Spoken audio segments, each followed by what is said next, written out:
Have you ever wanted something so badly, like so desperately that you'd trade absolutely anything for it? Oh, without even checking the price tag. Right, Yeah. exactly. Like you just want the thing.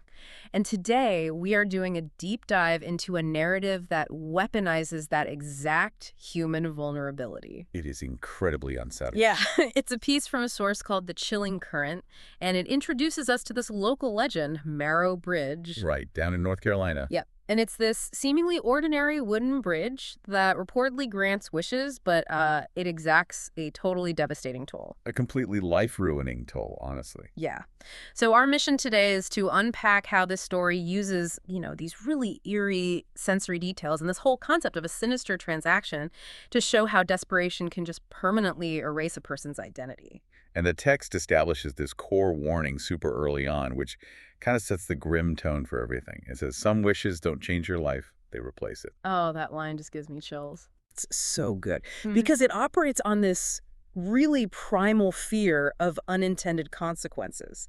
So to understand how this threat works, we're going to trace the chronological descent of the protagonist today. Right, starting from that very first moment of vulnerability. Exactly. We'll look at the execution of their first wish and then examine the whole psychological and physical nightmare of their final realization. Okay, let's unpack this. Let's establish the geography first, right? So the setting is Hollow Bend, North Carolina. A very quiet, forgettable kind of place. Yeah, the author describes it as the kind of town you just drive through without even registering it exists.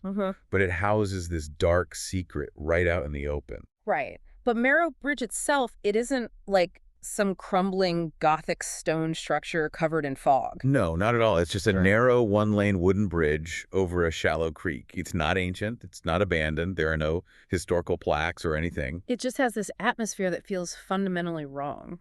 Yes. And that mundane quality, I mean, that has to be a deliberate choice by the author, right? Oh, absolutely. It makes the supernatural element so much more insidious because it just exists right in the middle of everyday infrastructure. Right, it's just part of the commute. Exactly. And what's really striking about Hollow Bend's relationship with this bridge is the generational divide. Oh, yeah, how the townspeople handle it. Right. Because the teenagers, they treat it as a joke, like an urban legend.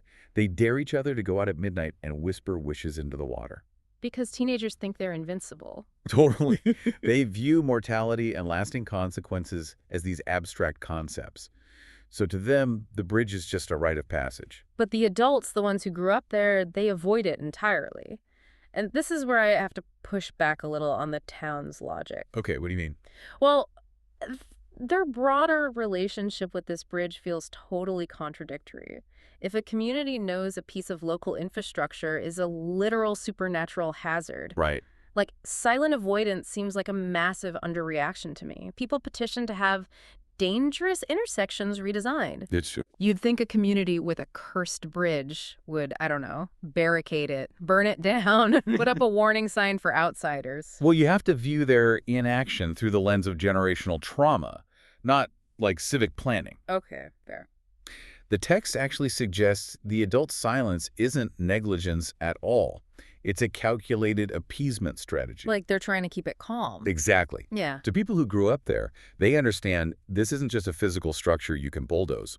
The bridge acts as a conduit to whatever entity resides in the creek.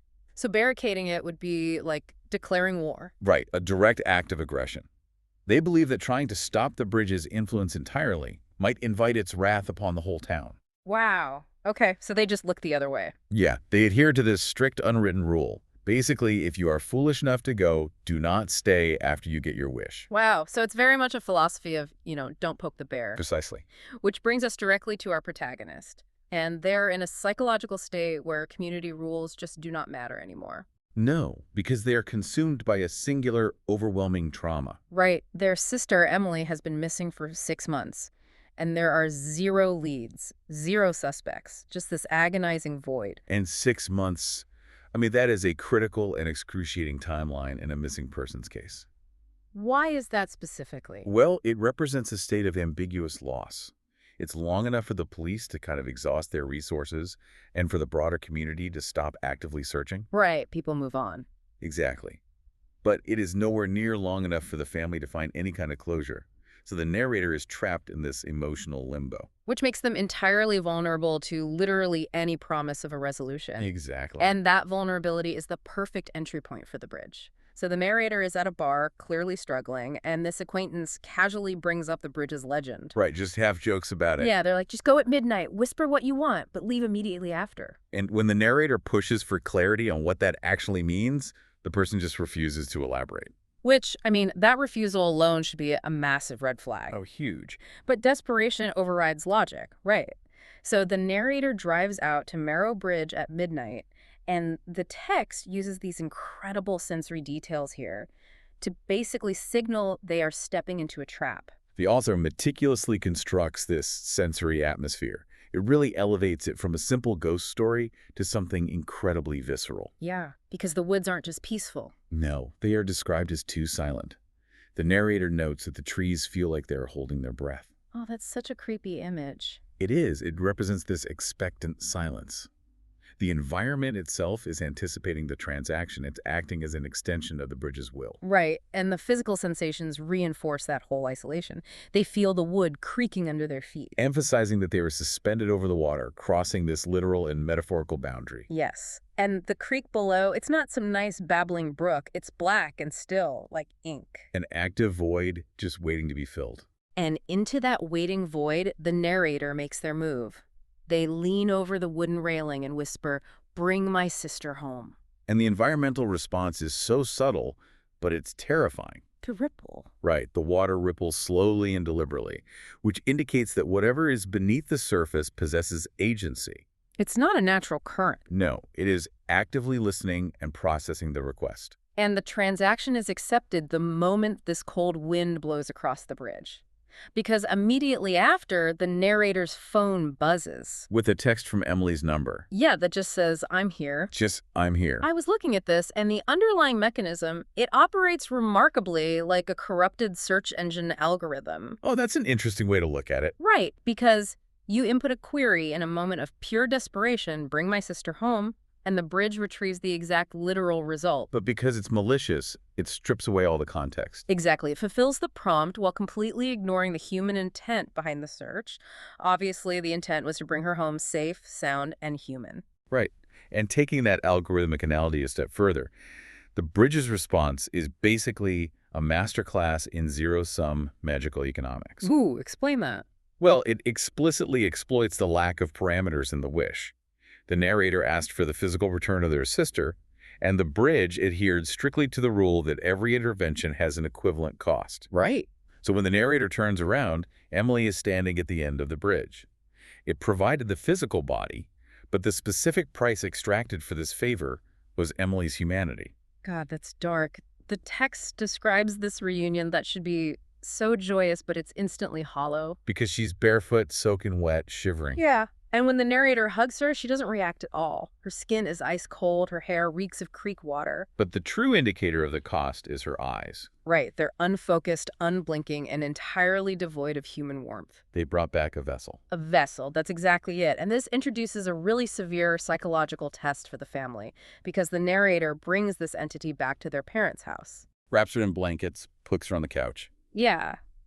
And the parents' reaction is just overwhelming joy. They are weeping, thanking God. Completely ignoring the horrifying reality of this blank, unresponsive figure sitting in their living room. Okay, this is where I have to question the mechanics of the bridge versus human psychology. Okay, lay it on me. Are the parents genuinely so blinded by their own desperation and relief that they ignore a freezing, unblinking entity in their house?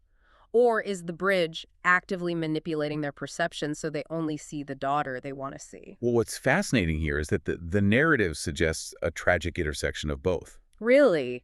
Both, yeah.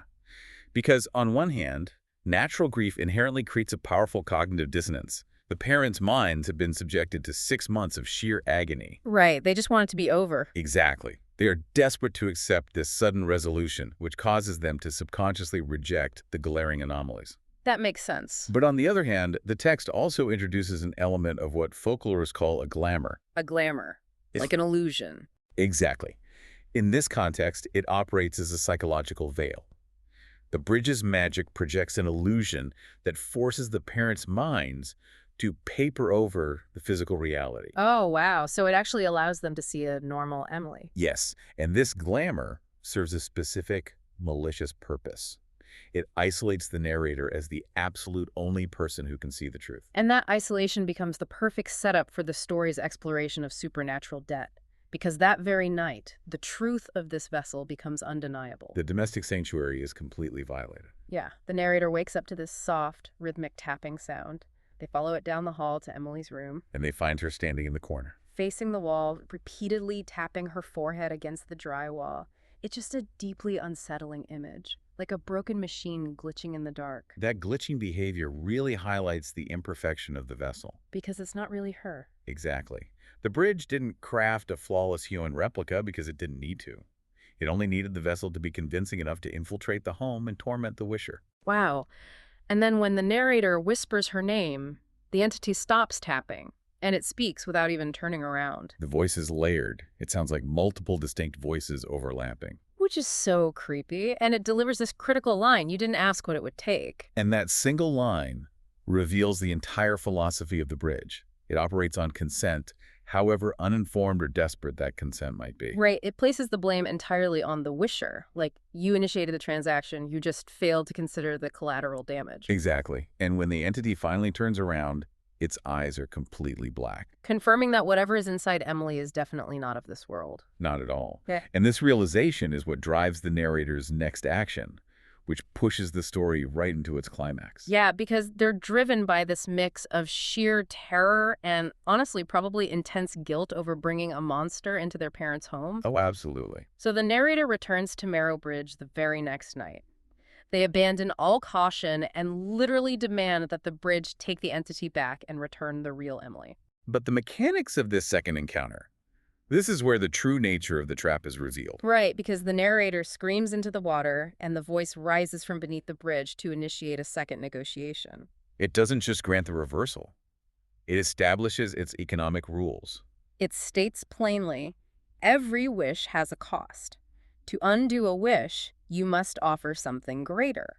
The underlying economic system of this bridge is entirely predatory. Totally. Because when the narrator asks what it wants in exchange for undoing the first wish, the water stills. Creating this terrifying vacuum of sound. Yes. And then the voice whispers a single word, you. The bridge is demanding the narrator's life as collateral for the mistake it intentionally engineered. And the narrator responds by just sprinting away from the bridge without looking back, assuming they can just, decline the offer. But the pacing of the narrative here shows how the bridge's influence has already expanded way beyond the creek. Yeah, because when the narrator returns to their home, that same expectant, unnatural silence from the woods has infected the house. The rooms are empty. The parents are gone. It's so eerie. The silence signifies that the bridge's domain has officially breached the domestic sphere. And the tension really peaks when the narrator finds a note resting on the kitchen table. Right, and it's written in their own handwriting. And it just reads, I made the wish. God. This is the moment the trap springs shut. Yep. Because if we look at the mechanics of what just happened, here's where it gets really interesting. It is so clear the bridge set an inescapable multi-tiered trap from the very beginning. Oh, 100%. It gave the narrator a corrupted, monstrous sister on purpose. It knew that bringing a demonic entity into the family home would force the narrator to return for a second visit. Right. It intentionally manufactured a crisis to force a higher emotional stakes negotiation. Exactly. If the bridge had demanded the narrator's life on night one, they probably would have refused. Absolutely. But by giving them a cursed result, the bridge backed them into a corner where they felt entirely responsible for fixing it, which ultimately allowed the bridge to claim their life. It really is the supernatural equivalent of predatory lending. That is exactly what it is. The bridge offered an initial, seemingly simple transaction to establish a line of credit, right? Knowing the product was defective. Right, giving them a bad loan, basically. Exactly. And it relied on the narrator's guilt to drive them back for a refinancing of the debt. Except this time, it demands the ultimate price. And the execution of this debt collection is realized through the doppelganger. The double. Yes. Because after reading that forged note, the narrator hears these slow, wet footsteps behind them. They turn to see Emily. But she's accompanied by the narrator's exact double. Same face, same clothes, same voice. And the manifestation of this double is so terrifying because it isn't just a physical copy. It is a hostile takeover of the narrator's existence. Right, because when the narrator demands to know what the double wished for, the double just smiles and answers, your life, And the narrator immediately blacks out. signaling the abrupt end of their sovereignty over their own identity. Right. And that blackout serves as a transition from just, supernatural horror to this profound existential dread. Because when they regain consciousness, the permanent alteration of their identity has already happened. They wake up in their car, park near the bridge at sunrise. And that physical relocation mirrors their new status, right? Like they have been formally ejected from their own life. Yes, exactly. So they drive home in a panic. But upon entering the house, the true horror is cemented. Their parents look at them with a complete lack of recognition. The parents view their own child as a total stranger who just walked in off the street. It's heartbreaking, and sitting right there at the kitchen table, laughing and perfectly integrated into the family unit is the double. Doing a perfect impression. Yeah. The bridge didn't just steal the narrator's physical place in the world, it retroactively erased their conceptual place in the minds of their loved ones. And the bridge ensures the permanence of this transaction by inflicting a devastating physical toll on the narrator, too. Oh, right, with their voice. Exactly. When the narrator attempts to shout, to declare their identity and expose this imposter, their throat burns. And their voice cracks. Right. It no longer sounds like their own voice. The bridge literally strips them of their primary tool for communication and self-advocacy. So they can't even explain themselves. Exactly. Without a recognizable face to their parents and without their own voice to explain, the narrator is rendered entirely powerless. So they're just forced to turn around and flee their own home. They end up retreating to a motel. They become a ghost in their own life. Yeah. They haven't been killed, but they've been exiled. The imposter gets to enjoy the warmth of their family, the safety of their home, the comfort of their relationships. While the narrator is cast out, left with literally nothing but the memories of a life someone else is currently living. God, that is so bleak. If we connect this to the bigger picture, this exile highlights a really profound philosophical point about the fragility of human identity. Well, our sense of self is largely constructed by how others perceive us, right? And our established place within our community. Right, our relationships define us. Exactly. So when the bridge severs those external connections, the internal identity just begins to collapse. Wow. And the narrative concludes with this lingering psychological haunting.